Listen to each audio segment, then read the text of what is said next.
Buenos días, alumnos. En esta ocasión vamos a desarrollar la clase de pesca y tala, que comprende dentro de la geografía económica. Y la geografía económica está dentro de la geografía humana. Para su mayor entendimiento deben tener en la mano las fichas que se le ha enviado en el OneDrive o en su pantalla. Entonces empezamos. Pesca y tala, dos actividades productivas que en nuestra región, lógicamente, es la que más abunda. Por cierto, en algunos sectores la extracción es demasiada, como por ejemplo en la tala, hay una tala indiscriminada, que seguro que en el transcurso les voy a explicar. Pero vamos a saber primero qué es una geografía económica. Y lo tienen acá ustedes en pantalla. La geografía económica es una actividad manifiesta que el trabajo organizado realiza la población para explotar los recursos naturales que te da y te provee la naturaleza o la tierra para convertirlos en riquezas. ¿Cómo lo convierten en riquezas? Satisfaciendo las necesidades de la humanidad, ¿no? Actividad económica. Entonces, una vez que sabemos qué es una actividad económica, ¿qué será la geografía económica? Definición, ¿no? Parte o rama de la geografía humana y estudia actividades económicas y o el aprovechamiento de los recursos humanos. Entonces, con estos dos conceptos podemos ya seguir lo que es la geografía económica dentro de la pesca, la pesca y la tala dentro de la geografía económica. Ahora,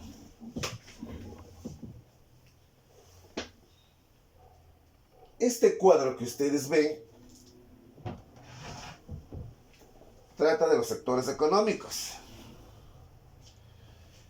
El sector primario, secundario, terciario es para explicar el tipo de actividad que tiene y qué tipo de material primario, ¿no?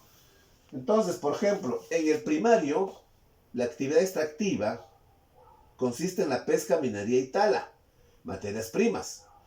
Pero también en el tipo de actividad del sector económico primario está la productiva, que es la agricultura y la ganadería, que estos son materias primas, pero que necesitan un proceso de inicio y final para considerarse una materia. A la que es diferente la pesca y la minería, que lógicamente está ya dentro de la naturaleza. El sector secundario se convierte en la transformativa. Mejor dicho, su trabajo funcional principal del secundario es de transformar. ¿Cómo es eso? ¿Quiénes están a cargo? Nombres propios. Las industrias, las empresas, ¿no?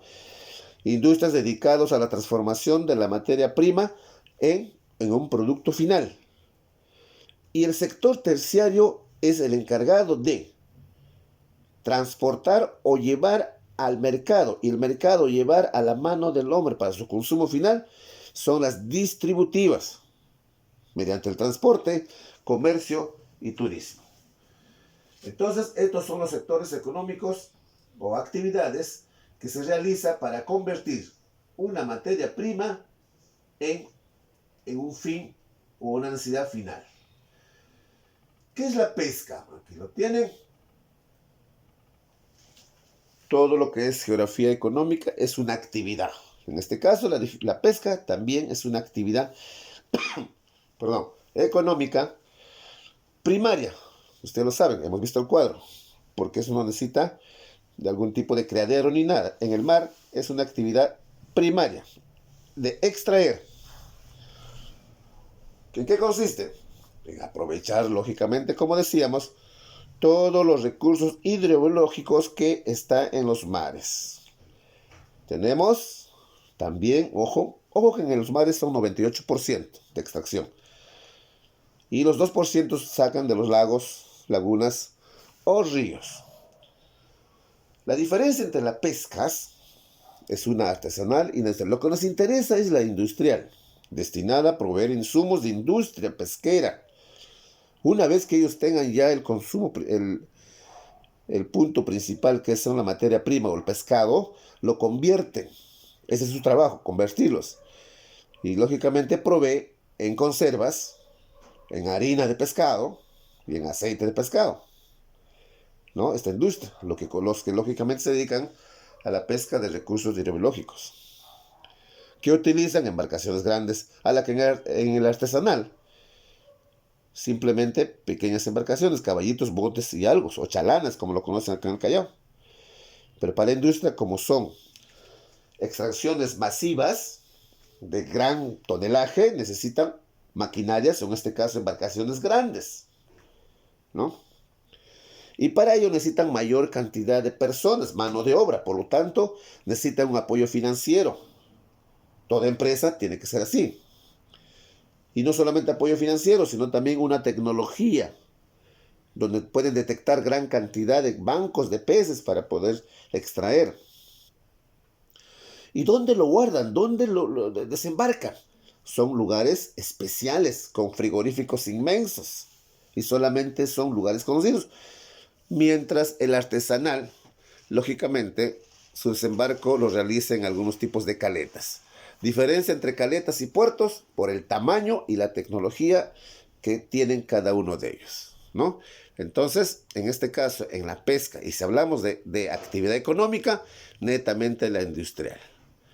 Por cierto, como un apoyo, en la actualidad el Perú tiene un convenio con Rusia. Tienen 7 embarcaciones entre bolicheras y rastreros en nuestros mares peruanos. Rusia, que está aprovechando, que está eh, pescando, llamémoslo así, la palabra simple, 7 toneladas de recursos hidrobiológicos por mes, ¿no?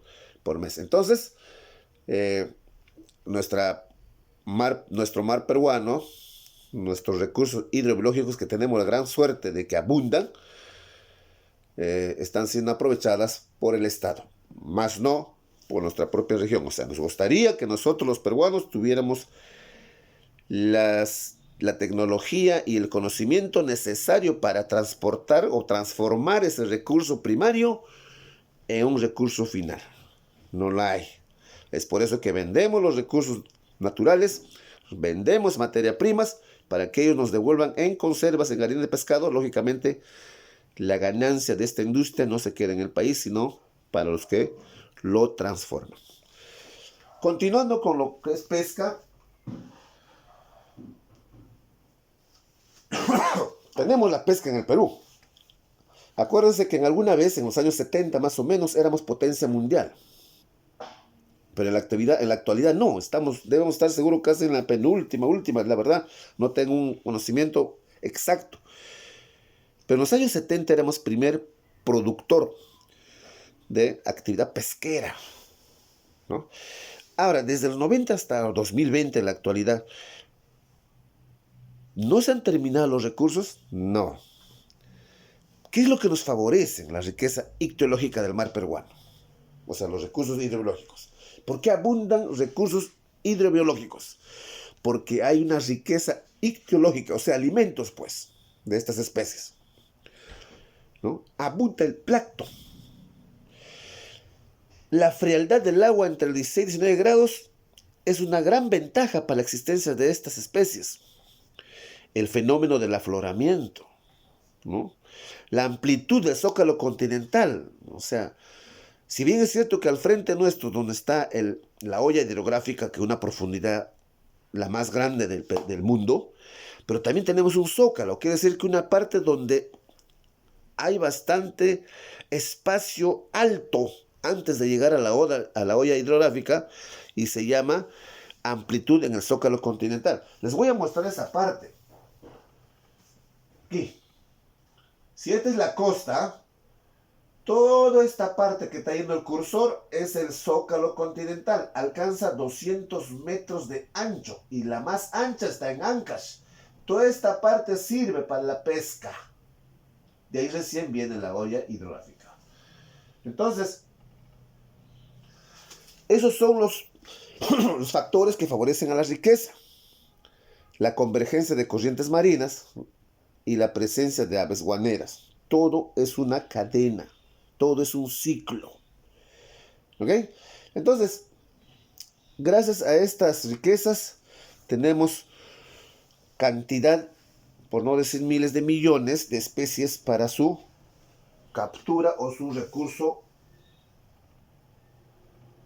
de consumo, ¿no?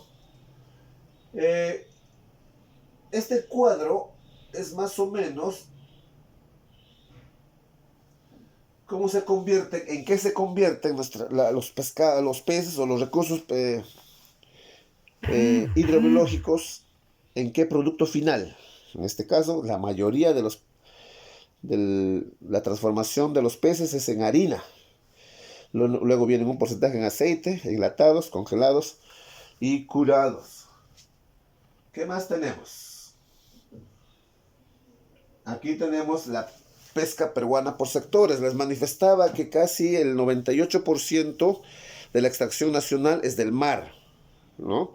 Entre 70 variedades de peces comerciales y 400 de marisco. La que más abunda, la anchoveta, de donde se obtiene la harina y el aceite de pescado. Y el 2% de la extracción proviene de los ríos, ¿no? Estamos hablando de recursos naturales directos, no de granjas. Entonces el 2% viene de lagunas, de lagos, de ríos, ¿no? Si hablamos de los Andes, o sea, zona sierra, están las truchas, ¿no? Y si hablamos de las lagunas o ríos fluviales, tenemos las chalhuas, ¿no? Son pececitos pequeñitos, pero que también es un recurso para el consumo humano. Y la trucha, que lógicamente fue traída de Canadá, el de la especie de arcoíris, y se adaptó a nuestras regiones, y en la actualidad el Perú es uno de los primeros en la crianza de trucha, ni siquiera en conserva, sino en la crianza de trucha, ¿no? Y en el lago Titicaca existen pues el carachi, el ispi, el humanto, la boga, el pejerrey y el suchi. Son lógicamente también para consumo mayormente artesanal. No hay una transformación en consumo final, aunque hay indicios, ¿no?, en algunos sectores. Y la pesca en los ríos y las cochas amazónicas, cochas le llaman así a los ríos lentos, de gran variedad de peces manifiestan. Y su carne debe ser sabrosa porque hay bastante consumo del peixe en la selva, por ejemplo, ¿no? Que dicen que normalmente tiene un peso, el mayor, de 200 kilos de peso. ¿Te imaginas 200 kilos de carne? Entonces, pues supongo que debe ser inmenso. Viven en las cochas o en tixpicas. Su casa con el arpón. Entonces, las principales especies por regiones. En el mar, anchoveta. En ríos costeños, lisa, camarones, ríos. En los ríos y los lagos de los Andes, la trucha, el suche, la rana. Ríos y lagunas amazónicas, paiche, zúngaro, bagres. Y peces ornamentales. Bien, en este mapa ustedes van a ver los puntos que están en círculo. Son la cantidad de puertos, solo puertos, no caletas, que hay en nuestra costa. Ustedes lo podrán identificar, seguro lo tienen la hoja en su mano, que son los puertos y caletas pesqueras del Perú. Esta hoja lo van a rellenar porque dice reconociendo en qué provincias tiene salida al mar. Y están ahí ustedes. Saben, ustedes ubican un mapa político y lo anotan de qué provincias estamos hablando, los puertos y las caletas. Antes de empezar la tala, hay que tener un concepto que es la acuicultura. Ustedes tienen en la mano, entonces, son de la reproducción, dice, de especies acuáticas como el paiche en la Amazonía, la trucha en la región andina y camarones y conchas en la costa. Entonces, la acuicultura es una especie a los que se dedican a la crianza y a la reproducción de estas especies, pero ya con ayuda tecnológica, no viene de la naturaleza. ¿Ok? Acuicultura. Hablamos de las talas. La tala, les dije al inicio, es el aprovechar su corteza, ¿no? Con una actividad extractiva que el hombre aprovecha de los bosques. ¿De qué sacan de los árboles? La madera.